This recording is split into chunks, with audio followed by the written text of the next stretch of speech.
We just stepped out of the courtroom. Colby Martin was found guilty on all 3 counts, like you mentioned, including first-degree open murder. That means the jury believes that the prosecution was able to show that he had premeditated. And that makes sense when this is what you're seeing around the area.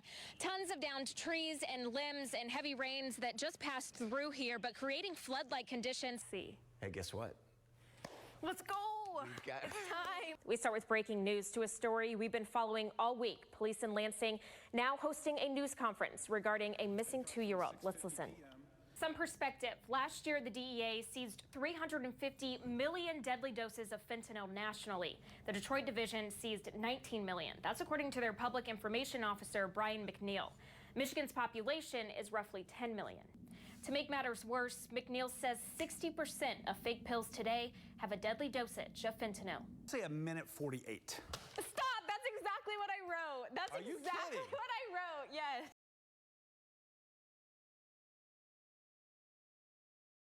Yeah, well, according to the National Weather Service, that tornado actually started just above this storage facility, and that's why this is where we're seeing the brunt of the damage from that storm. When we got here early this morning, you could see inside the storage unit from above the roof, but this is all in a day's work. That roof is now covered. On the other side, you can see some bent-in garage doors as well, but we actually have a pretty good look at all of the damage here right now, so I want to show you some of it. This is all part of the roof that flew off. You can see it bent as well. But over here is the concerning part. I mean, the fact that it happened overnight could have been useful for anyone that might have been to this storage unit, because you can see just all the nails attached to all these pieces of wood that flew out. So pretty dangerous. Sisters Caitlin and Taylor Traddles up at 8 this morning. Picking up junk. The girls felt their home shaking last night when an EF1 tornado made its way through Cullen. I wasn't really surprised though, because it's a tornado-ish thing, and I knew that there was going to be some tornado-ish action. Their dad telling me he feels lucky to only be picking up limbs today. Feet away, a neighboring storage unit stripped of its roof. The side of the building caved in. I've been on the department 19 years. It's probably the worst damage that I've seen since I've been on. Sky Eye 3 gives an overhead look of some of the debris travel, landing across the road, some even further back in a field. About 3 o'clock when we finally wrapped up at the department and cleaned up and we're home. According to the National Weather Service, the tornado developed almost directly over the storage facility. It was we were going to bed, and then the warnings went off on our phones, and then we were just downstairs, and then all of a sudden you could kind of feel it coming through. I'm gonna grab some damage points. NWS meteorologist Kyle Brown says it's best to have multiple ways to warn you of serious weather events. Brown also says that those sirens you hear out in your community are meant to be heard when you're outside. So in a nighttime event like this tornado was last night, he says make sure you're relying on other things like your phone, media, and those sirens. But if you're asleep, make sure your phone is on Do Not Disturb. I spoke with Titus before a press conference held here today. He said he didn't know what it was about, but he had 2 guesses. Either his charges would be dropped or he'd be taken away again in handcuffs. It was the former. Kalamazoo County Prosecutor Jeff Getting telling us today that the absence of witnesses, people's fading memories, and newly found evidence would have made for an unfair trial. I'm free! For the first time in more than 2 decades, 71-year-old Jeff Titus walks away from a courthouse today without criminal charges looming over him. It feels so good! Straight to his car to offer up donuts to his defense team. Donuts from Sweetwater, guys! A simple celebration for a case that has been anything but. Just minutes prior, Titus bends down to glance over a single sheet of paper. You want to tell us what you're looking at? I have got the paperwork saying that my charges have been dropped. A moment of disbelief after spending 21 years in prison for the murders of Doug Estes and Jim Bennett at the Fulton State Game Area in 1990. Newly found and previously undisclosed evidence exonerating Titus and implicating another suspect, Thomas Dillon, an admitted serial killer who died in prison in 2011, leaving the county with 2 more unsolved murders. And I can't say with confidence who did it or who didn't do it, but I can say with 100% absolute certainty that moving forward with a trial now today against Mr. Titus, would absolutely be lacking in the fundamental fairness that our Constitution requires. Kalamazoo County Prosecutor Jeff Getting declaring Titus a free man today, never using the word innocent, only not guilty. Saying someone is not guilty is different than saying that they are innocent. And anyone who objectively looked at this case at any point in time would have realized that he could not have committed these murders. Despite more than 20 years lost, Titus says he holds no grudges. I have no hard feelings. I just, because it doesn't help me to let that eat at me. Titus's civil attorney tells me Titus is entitled to more than $1 million. That's $50,000 for every year he spent in prison. He says they're hoping to file for those funds on Monday. After that, he says they'll look into why key evidence was not handed over to prosecutors decades ago during Titus's initial trial, and also who's to blame for that. I think it's as egregious a thing as you can do to withhold evidence that can set somebody free, because what you're doing now is you're cheating to win. Now, I reached out to one of the former Kalamazoo cold case detectives who's under scrutiny today. He adamantly denied my request for comment. As for any punishments that he or others may face, Mueller says none. The statute of limitations is up. Albion Public Safety Chief Scott Kipp tells me an officer was able to revive the child that wasn't breathing. Police say her 4-year-old brother also had cuts on him, and officers think the kids and their mother ingested some sort of cleaning fluid. Police say their 15 and 18-year-old siblings were not hurt, and tonight they're staying with other family members. Desperate cries for help outside a home at Wildflower Crossing Saturday morning. An Albion police officer walks inside with his gun drawn, dispatched there after a call from a 15-year-old girl saying her mom had just stabbed her sister. Public safety. The officer hears commotion behind a closed door. Buddha. And kicks it down. We're cutting the video off here, the rest too graphic to show.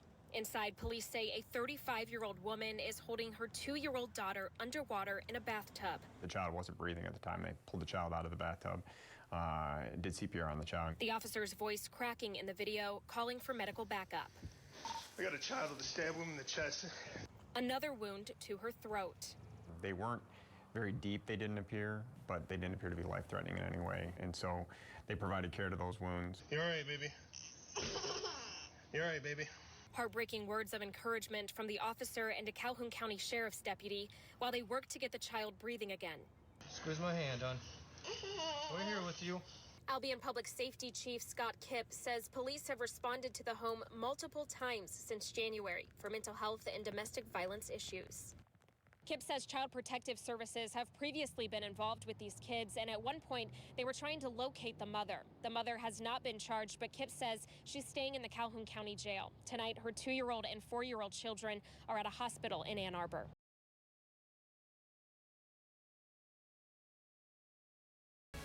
A once-in-a-generation event to crown a monarch has arrived in Britain. We'll bring you coverage of King Charles III's coronation.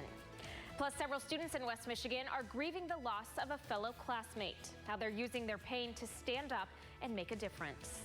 And the Drug Enforcement Agency wraps up a year-long initiative targeting Mexican cartels. How many arrests officials have made in just the past year. Covering West Michigan to protect and alert you. This is News Channel 3, live at 6.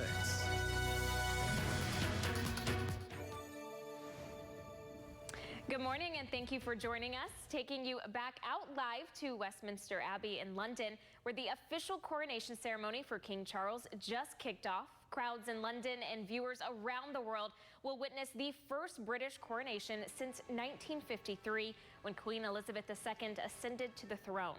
While the ceremony started about an hour ago, British royal fans have been up already and early celebrating the big day. And just a little bit ago, King Charles made his way from Buckingham Palace to Westminster Abbey. The royal procession spread for nearly 1.5 miles through the streets of London, giving the crowds the opportunity to see their king. The procession ran through the Mall, where people have been camping out for days to secure the best position possible to witness this historic event.